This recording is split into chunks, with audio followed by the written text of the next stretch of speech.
नमस्कार दोस्तों, आइए सुनते हैं मंगलवार व्रत कथा। किसी गांव में एक साहूकार अपने परिवार के साथ रहता था। साहूकार के दो बेटे थे।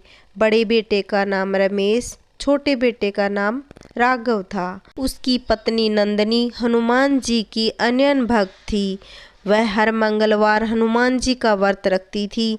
साहूकार को यह बात बिल्कुल पसंद नहीं थी। वह पूजा पाठ में बिल्कुल भी विश्वास नहीं रखता। वह अपनी पत्नी को ये सब करने के लिए मना करता। एक दिन मंगलवार व्रत के दिन नंदनी हनुमान जी के मंदिर गई। वहां उसके मन में विचार आया कि वह हनुमान जी को चोला चढ़ाए। वह घर आकर यह बात सबको बताई। साहूकार ने मना कर दिया, लेकिन वह नहीं मानी। बिना बताए नंदिनी ने हनुमान जी को चोला लेकर चढ़ा दिया।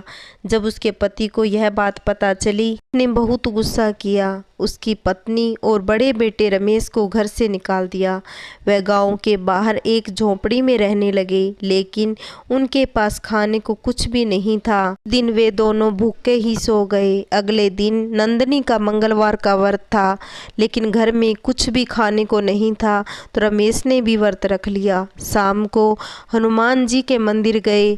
मंदिर में जो प्रसाद मिला उसी से दोनों ने व्रत खोला। जब रात को नंदिनी सो रही थी तो सपने में हनुमान जी ने दर्शन दिए और कहा, यहाँ उत्तर दिशा में एक गांव है, वह सेठ जी की बंजर जमीन है, वहाँ जाकर खेती करो। इतना कहकर हनुमान जी अंतर्ध्यान हो गए। उसने सुबह अपने बेटे को सपने की बात बताई। रमेश सोचने लगा कि बंजर जमीन में खेती कैसे होगी। सुबह हनुमान जी का आदेश मानकर सेठ जी के घर पहुंच गए। सेठ जी के पास जाकर बोले कि आपकी जो ज़मीन बंजर पड़ी है वो हमें खेती करने के लिए दे दीजिए। मेरे पास देने के लिए कुछ भी नहीं है, परंतु जो भी फसल होगी उसका आधा हिस्सा मैं तुम्हें दे दूंगा।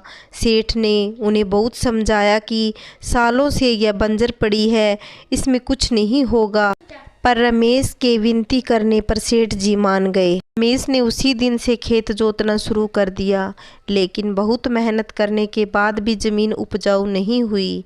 उसकी मां नंदनी कई घरों में काम करके अपना गुजर बसर करती। एक दिन रमेश खेत में हल चला रहा था।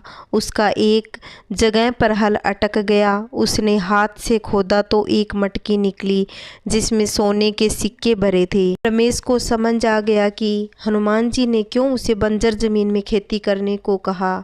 वह मटकी लेकर घर आया और अपनी माँ को सारी बात बताई। शाम को रमेश नंदिनी दोनों मंदिर गए और दोनों हनुमान जी के चरणों में पड़कर रोने लगे। इसके बाद रमेश ने कुछ सिक्के बेचकर कुछ लोगों को अपने साथ काम पर रख लिया और पूरे खेत को जोतकर बीज बो दिए। कुछ दिन बाद फसल तैयार हो गई। फसल का आधा हिस्सा सेठ जी को दे दिया।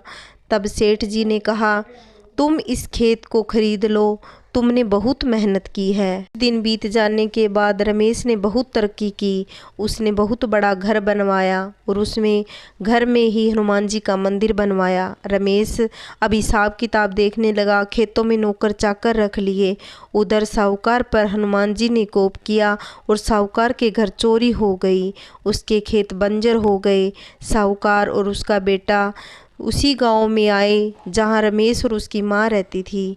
रमेश के यहाँ काम मांगने आया। रमेश ने अपने पिता को देखा तो वह रोने लगा। साहूकार ने अपने बेटे को सारी बात बताई। रमेश ने उन्हें अपने साथ ही रख लिया। अब पूरा परिवार हनुमान जी का भक्त हो गया और पूजा पाठ करने लगे और व्रत रखने लगे। भगवान ने माँ बेटे को दिया, वैसा भगवान सबको दे। कहानी कहते सुनते हुंकारा बरते, सबके घर में सुख शांति बने रहे। जय बजरंग।